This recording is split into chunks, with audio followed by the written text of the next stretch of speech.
What's going on, guys? My name is Omega Wolf, and today's video we're bringing back Creepypasta Storytime for episode 18, Psychosis. Let's begin. I'm not sure why I'm writing this down on paper and not on my computer. I guess I've just noticed some odd things. It's not that I don't trust the computer, I just need to organize my thoughts. I need to get down all the details somewhere objective, somewhere I know that what I write can't be deleted or changed. Not that that's happened, it's just everything blurs together here, and the fog of memory lends a strange cast to things. I'm starting to feel cramped in this small apartment. Maybe that's the problem. I just had to go and choose the cheapest apartment, the only one in the basement. The lack of windows down here makes day and night seem to slip by seamlessly. I haven't been out in a few days because I've been working on this programming project so intensively. I suppose I just wanted to get it done. Hours of sitting and staring at a monitor can make anyone feel strange, I know, but I don't think that's it. I'm not sure when I first started to feel like something was odd. I can't even define what it is. Maybe I just haven't talked to anyone in a while. That's the first thing that crept up on me. Everyone I normally talk to online when I program has been idle or they're simply not logged on at all. My instant messages go unanswered. The last email I got from anybody was a friend saying he'd talk to me when he got back from the store, and that was yesterday. I'd call with my cell phone, but reception's terrible down here. Yeah, that's it. I just need to call someone. I'm gonna go outside. Well, that didn't work so well. As the tingle of fear fades, I'm feeling a little ridiculous for being scared at all. I looked in the mirror before I went out, but I didn't shave the 2-day stubble I'd grown. I figured I was just going out for a quick cell phone call. I did change my shirt though because it was lunchtime and I guessed that I'd run into at least one person I knew. That didn't end up happening. I wish it did. When I went out, I opened the door to my small apartment slowly. A small feeling of apprehension had somehow already lodged itself in me for some indefinable reason. I chalked it up to not spoken to anyone by myself for a day or two. I peered down the dingy gray hallway, made dingier by the fact that it was a basement hallway. On one end, a large metal door led to the building's furnace room. It was locked, of course. 2 dreary soda machines stood by it. I bought a soda from the one the first day I moved in, but it had a 2-year-old expiration date. I'm fairly sure nobody knows those machines are even down here, or my cheap landlady just doesn't care to get them restocked. I closed my door softly and walked the other direction, taking care not to make a sound. I have no idea why I chose to do that, but it was fun giving in to the strange impulse not to break the droning hum of the soda machines, at least for the moment. I got to the stairwell and took the stairs up to the building's front door. I looked through the heavy door's small square window and received quite the shock. It was definitely not lunchtime. City gloom hung over the dark street outside, and the traffic lights at the intersection in the distance blinked yellow. Dim clouds, purple and black from the glow of the city, hung overhead. Nothing moved save the few sidewalk trees that shifted in the wind. I remember shivering, though I wasn't cold. Maybe it was the wind outside. I could vaguely hear it through the heavy metal door, and I knew that it was a unique kind of late-night wind, the kind that was constant, cold, and quiet. Save for the rhythmic music it made as it passed through countless unseen tree leaves, I decided not to go outside. Instead, I lifted my cell phone to the door's little window and checked the signal meter. The bars filled up the meter, and I smiled. Time to hear someone else's voice. I remember thinking, relieved. It was such a strange thing to be afraid of nothing. I shook my head, laughing at myself silently. I hit speed dial for my best friend Amy's number and held the phone up to my ear. It rang once, but then it stopped. Nothing happened. I listened to silence for a good 20 seconds, then hung up. I frowned and looked at the signal meter again, still full. I went to dial her number again, but then my phone rang in my hand, startling me. I put it up to my ear. "Hello?" I asked, immediately fighting down a small shock at hearing the first spoken voice in days, even if it was my own. I had gotten used to the droning hum of the building's inner workings, my computer, and the soda machines in the hallway. There was no response to my greeting at first, but then, finally, a voice came. "Hey," said a clear male voice, obviously of college age, like me. "Who's this?" "John," I replied, confused. "Oh, sorry, wrong number," he replied, then hung up. I lowered the phone slowly and leaned against the thick brick wall of the stairwell. That was strange. I looked at my received phone calls list, but the number was unfamiliar. Before I could think on it further, the phone rang loudly, shocking me yet again. This time I looked at the caller before I answered. It was another unfamiliar number. This time I held the phone up to my ear, but said nothing. I heard nothing but the general background noise of a phone, then a familiar voice broke my tension. "John?" was the single word in Amy's voice. I breathed a sigh of relief. "Hey, it's you," I replied. "Who else would it be?" she responded. "Oh, the number. I'm at a party on 7th Street and my phone died just as you called me. This is someone else's phone, obviously." "Oh, okay," I said. "Where are you?" she asked. My eyes glanced over the drab whitewashed cylinder block walls and the heavy metal door with its small window. "At my building," I sighed. "Just feeling cooped up. I didn't realize it was so late." "You should come here," she said, laughing. "Nah, I don't feel like looking for some strange place by myself in the middle of the night," I said, looking out the window at the silent, windy street that secretly scared me just a tiny bit. "I think I'm just going to keep working or go to bed." "Nonsense," she replied. "I can come get you. Your building is close to 7th Street, right?" "How drunk are you?" I asked lightheartedly. "You know where I live." "Oh, of course," she said abruptly. "I guess I can't get there by walking, huh?" "You could if you wanted to waste half an hour," I told her. "Right," she said. "Okay, have to go. Good luck with your work." I lowered the phone once more, looking at the numbers flash as the call ended. Then the droning silence suddenly reasserted itself in my ears. The two strange calls in the eerie street outside just drove home my aloneness in this empty stairwell. Perhaps from having seen too many scary movies, I had the sudden inexplicable idea that something could look in the door's window and see me. Some sort of horrible entity that hovered at the edge of aloneness, just waiting to creep up on unsuspecting people that strayed too far from other human beings. I knew the fear was irrational, but nobody else was around. So I jumped down the stairs, ran down the hallway into my room, and closed the door as swiftly as I could while still staying silent. Like I said, I feel a little ridiculous for being scared of nothing, and the fear has already faded. Writing this down helps a lot, but it makes me realize that nothing is wrong. It filters out half-formed thoughts and fears and leaves only cold, hard facts. It's late. I got a call from a wrong number and Amy's phone died, so she called me back from another number. Nothing strange is happening. Still, there was something a little bit off about that conversation. I know it could have just been the alcohol she'd had, or was it even her that seemed off to me? Or was it... Yes, that was it. I didn't realize it until this moment. Writing these things down, I knew writing things down would help. She said she was at a party, but I only heard silence in the background. Of course, that doesn't mean anything in particular, as she could have just gone outside to make the call. No, that couldn't be it either. I didn't hear the wind. I need to see if the wind is still blowing. I forgot to finish writing last night. I'm not sure what I expected to see when I ran up the stairwell and looked out the heavy metal door's window. I'm feeling ridiculous. Last night's fear seems hazy and unreasonable to me now. I can't wait to go out into the sunlight. I'm going to check my email, shave, shower, and finally get out of here. Wait, I think I heard something. It was thunder. That whole sunlight and fresh air thing didn't happen. I went out into the stairwell and up the stairs only to find disappointment. The heavy metal door's little window showed only flowing water as torrential rain slammed against it. Only a very dim, gloomy light filtered in through the rain, but at least I knew it was daytime, even if it was a gray, sickly, wet day. I tried looking out the window and waiting for lightning to illuminate the gloom, but the rain was too heavy and I couldn't make out anything more than vague, weird shapes moving at odd angles in the waves washing down the window. Disappointed, I turned around but didn't want to go back to my room. Instead, I wandered further up the stairs, past the first floor and the second. The stairs ended at the third floor, the highest floor in the building. I looked through the glass that ran up the outer wall of the stairwell, but it was that warped, thick kind that scatters the light. Not that there was too much to see through the rain to begin with. I opened the stairwell door and wandered down the hallway. The 10 or so thick wooden doors, painted blue a long time ago, were all closed. I listened as I walked, but it was the middle of the day, so I wasn't surprised that I heard nothing but the rain outside. As I stood there in the dim hallway listening to the rain, I had the strange fleeting impression that the doors were standing like silent granite monoliths erected by some ancient forgotten civilization for some unfathomable guardian purpose. Lightning flashed, and I could have sworn that for just a moment the old grainy blue wood looked like just rough stone. I laughed at myself for letting my imagination get the best of me, but then it occurred to me that the dim gloom and lightning must mean that there was a window somewhere in the hallway. A vague memory surfaced, and I suddenly recalled that the third floor had an alcove and an inset window halfway down the floor's hallway. Excited to look out into the rain and possibly see another human being, I quickly walked over to the alcove, finding the large, thin glass window. Rain washed down it, as with the front door's window, but I could open this one. I reached a hand out to slide it open, but hesitated. I had the strangest feeling that if I opened that window, I would see something absolutely horrifying on the other side. Everything's been so odd lately.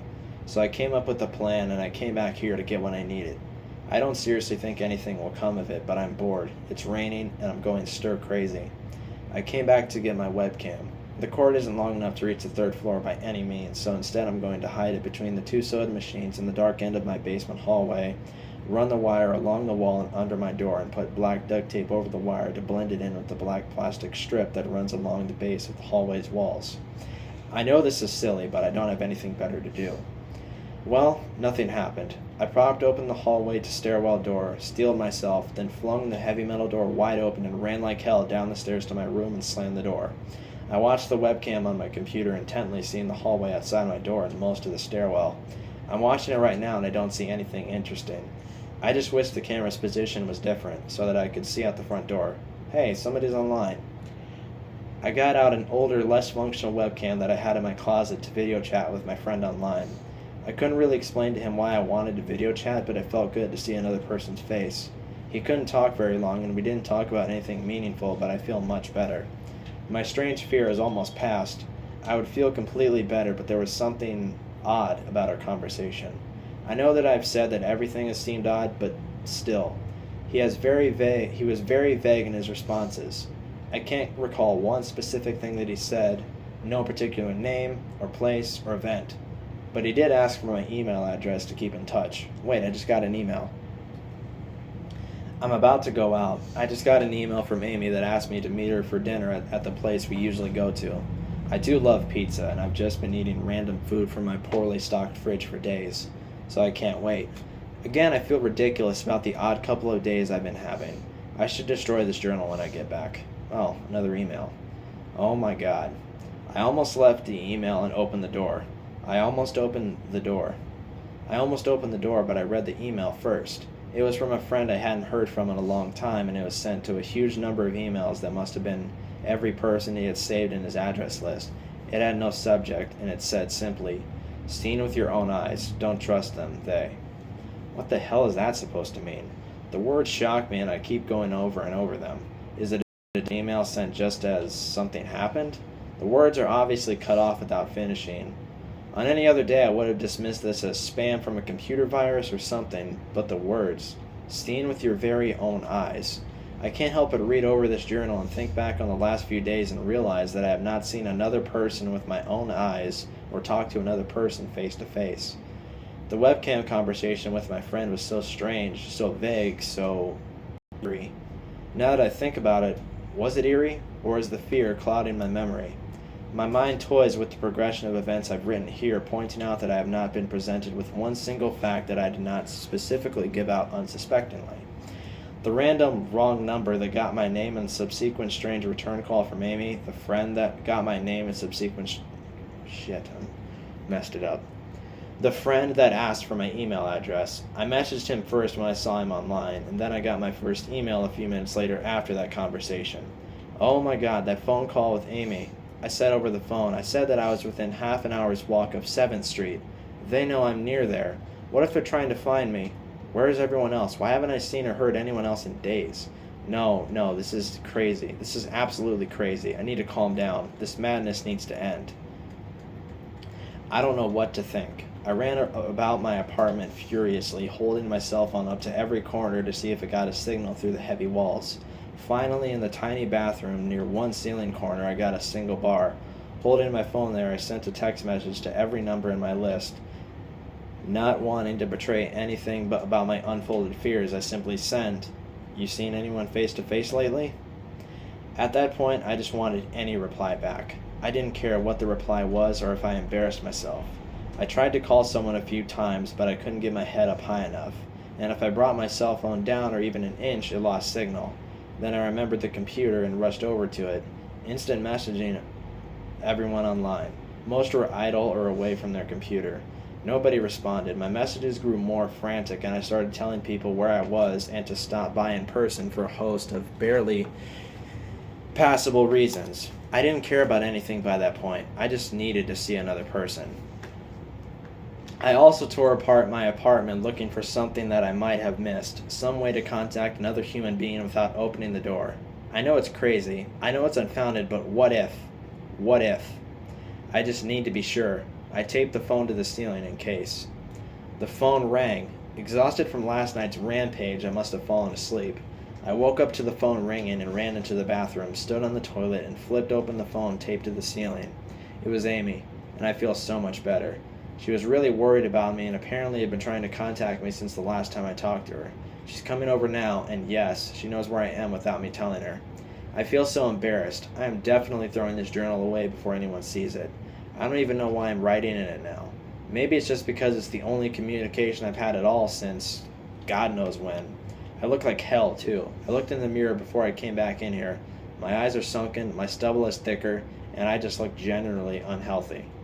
My apartment is trashed, but I'm not going to clean it up. I think I need someone else to see what I've been through. These past few days have not been normal. I am not one to imagine things. I know I have been the victim of extreme probability. I probably missed seeing another person a dozen times. I just happened to go out when it was late at night or the middle of the day when everyone was gone. Everything's perfectly fine. I know this now. Plus, I found something in the closet last night that has helped me tremendously. A television. I set it up just before I wrote this, and it's on in the background.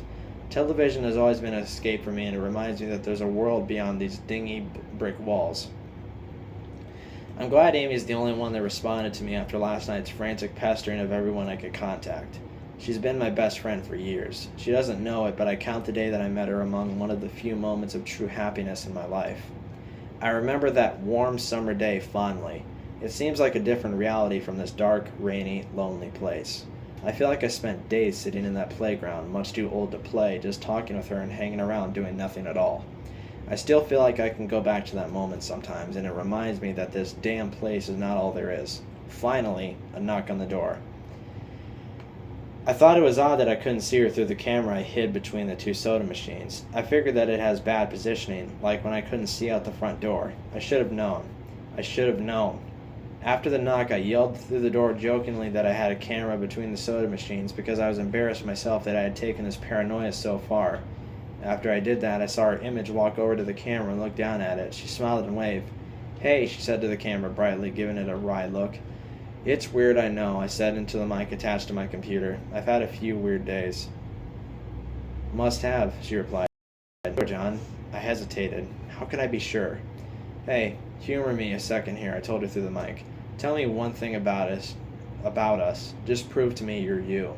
She gave the camera a weird look. All right," she said slowly, thinking. "We met randomly at a playground when we were both way too old to be there." I sighed deeply as reality returned and fear faded. God, I'd been so ridiculous. Of course it was Amy. That day wasn't anywhere in the world except in my memory. I never even mentioned it to anyone, not out of embarrassment, but out of a strange secret nostalgia and a longing for those days to return.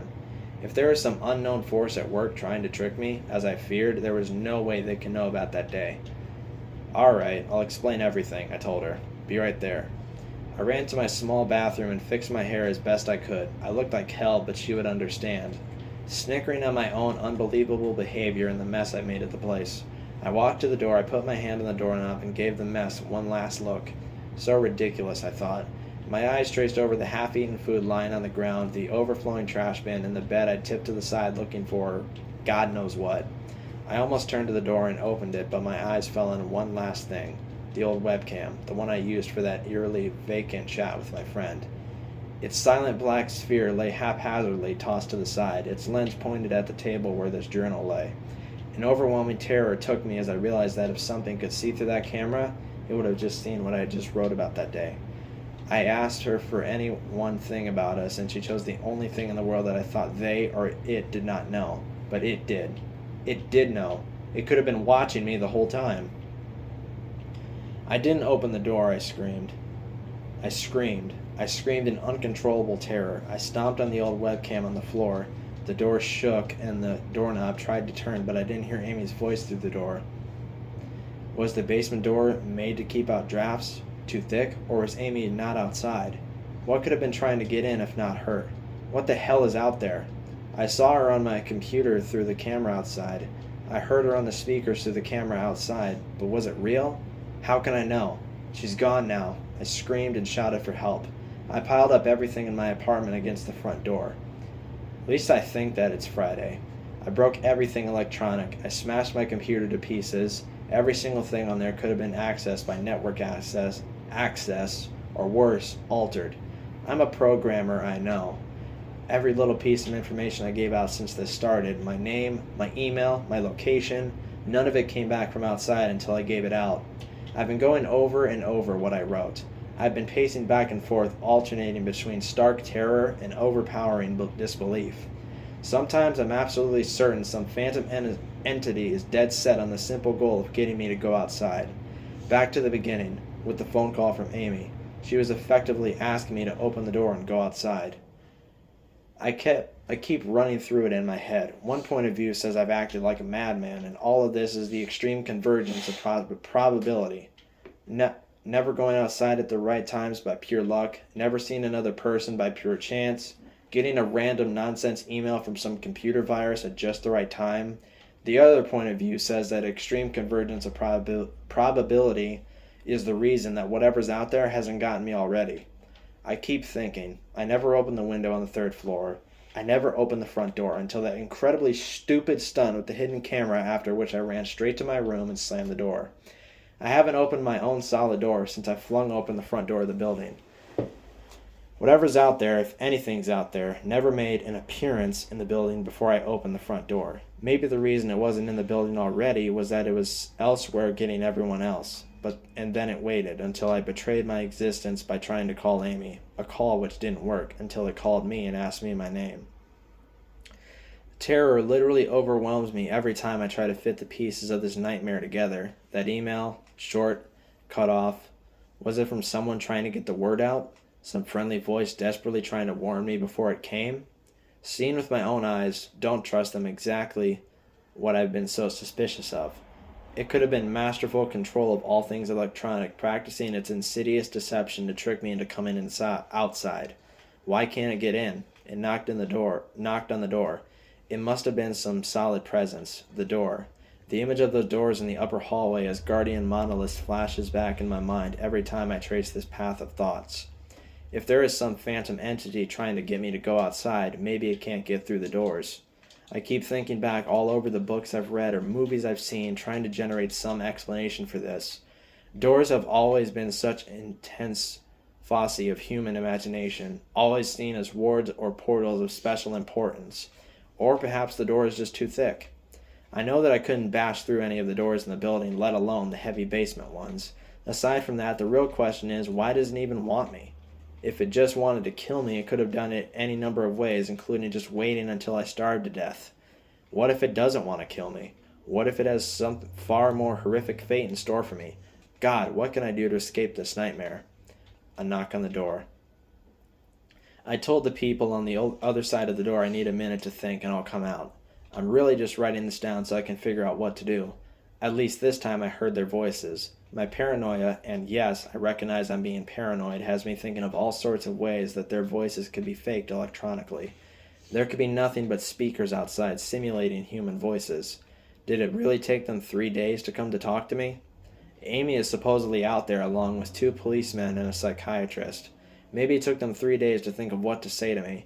The psychiatrist's claim could be pretty convincing if I decided to think that this has all been a crazy misunderstanding and not some entity trying to trick me into opening the door. The psychiatrist had an older voice, authoritarian but still caring. I liked it. I'm desperate just to see someone with my very own eyes. He said I have something called Psychosis, and I'm just one of a nationwide epidemic of thousands of people having breakdowns triggered by a suggestive email that got through somehow. I swear he said got through somehow. I think he means spread throughout the country inexplicably, but I'm incredibly suspicious that the entity slipped up and revealed something. He said that I am part of a wave of emergent behavior, that a lot of other people are having the same problem with the same fears, even though we've never communicated. That neatly explains the strange email about eyes that I got. I didn't get the original triggering email, I got a descendant of it. My friend could have broken down too and tried to warn everyone he knew against his paranoid fears. That's how the problem spreads, the psychiatrist claims. I could have spread it too with my texts and instant messages online to everybody I know. One of those people might be melting down right now after being triggered by something I sent them, something they might interpret any way that they want. Something like a text saying, "Seen anyone face to face lately?" The psychiatrist told me that he didn't want to lose another one, that people like me are intelligent and that's our downfall. We draw connections so well that we draw them even when they shouldn't be there. He said it's easy to get caught up in paranoia in our fast-paced world, a constantly changing place where more and more of our interaction is simulated. I have to give him one thing. It's a great explanation. It neatly explains everything. It perfectly explains everything, in fact. I have every reason to shake off this nightmarish fear that something or consciousness or being out there wants me to open the door so it can capture me for some horrible fate worse than death. It would be foolish after hearing that explanation to stay in here until I starve to death just to spite the entity that it might have got everyone else. It would be foolish to think that after hearing that explanation, I might be one of the last people left alive on an empty world, hiding in my secure basement room, spitting some unthinkable deceptive entity just by refusing to be captured. It's a perfect explanation for every single strange thing I've seen or heard, and I have every reason in the world to let all my fears go and open the door. That's exactly why I'm not going to. How can I be sure? How can I know what's real and what's deception? All of these damn things with their wires and their signals that originate from some unseen origin. They're not real, and I can't be sure. Signals through a camera, faked video, deceptive phone calls, emails, even the television lying broken on the floor. How can I possibly know it's real? It's just signals, waves, light, the door. It's bashing on the door. It's trying to get in. What insane maniacal contrivance could it be using to simulate the sound of men attacking the heavy wood so well? At least I'll finally see it with my own eyes. There's nothing left in here for me to deceive me with. I've ripped apart everything else. It can't deceive my eyes, can it? Seen with your very own eyes, don't trust them. Wait, was that desperate message telling me to trust my eyes or warning me about my eyes too? Oh my God, what's the difference between a camera and my eyes? They both turn light into electrical signals. They're the same. I can't be deceived. I have to be sure. I calmly asked for a paper and a pen, day in and day out, until it finally gave them to me. Not that it matters. What am I going to do? Poke my eyes out? The bandages feel like part of me now. The pain is gone. I figured this will be one of my last chances to write legibly, as without my sight to correct mistakes. My hands will slowly forget the motions involved. This is a sort of self-indulgence. This writing, it's a relic of another time, because I'm certain everyone left in the world is dead or something far worse. I sit against the padded wall day in and day out. The entity brings me food and water. It masks itself as a kind nurse, as an unsympathetic doctor. I think it knows that my hearing has sharpened considerably now that I live in darkness. It fakes conversations in the hallways on the off chance that I might overhear. One of the nurses talks about having a baby soon. One of the doctors lost his wife in a car accident. None of it matters. None of it is real. None of it gets to me. Not like she does. That's the worst part. The part I almost can't handle. The thing comes to me, masquerading as Amy. Its recreation is perfect. It sounds exactly like Amy, feels exactly like her. It even produces a reasonable facsimile of tears that it makes me feel like it's on lifelike cheeks. When it first dragged me here, it told me all the things I wanted to hear. It told me that she loved me, that she had always loved me, that it didn't understand why I did this, that we could still have a life together, if only I would stop insisting that I was being deceived. It wanted me to believe. No, it needed me to believe that she was real. I almost fell for it. I really did. I doubted myself for the longest time. In the end, though, it was all too perfect, too flawless, and too real. The false Amy used to come every day and then every week and finally stopped coming altogether. But I don't think the entity will give up. I think the waiting game is just another one of its gambits. I will resist it for the rest of my life if I have to. I don't know what happened to the rest of the world, but I do know that this thing needs me to fall for its deceptions. If it needs that, then maybe, just maybe, I am a thorn in its agenda. Maybe Amy is still alive out there somewhere, kept alive only by my will to resist the deceiver. I hold on to that hope, rocking back and forth in my cell to pass the time. I will never give in. I will never break. I am a hero. The doctor read the paper the patient had scribbled on. It was barely readable, written in the shaky script of one who cannot see. He wanted to smile at the man's steadfast resolve, a reminder of the human will to survive. But he knew that the patient was completely delusional. After all, a sane man would have fallen for the deception long ago. The doctor wanted to smile. He wanted to whisper words of encouragement to the delusional man. He wanted to scream, but the nerve flailments wrapped around his head and into his eyes made him do otherwise. His body walked into the cell like a puppet and told the patient once more that he was wrong and that there was nobody trying to deceive him. So that was a story based on paranoia and thoughts of deception. If you guys enjoyed that episode of Creepypasta Storytime, episode 18, Psychosis, leave a like, comment what you want to see next, and if you haven't already, subscribe and hit the notification bell so you don't miss any future videos from me. My name is Omega Wolf, and I'll see you next time.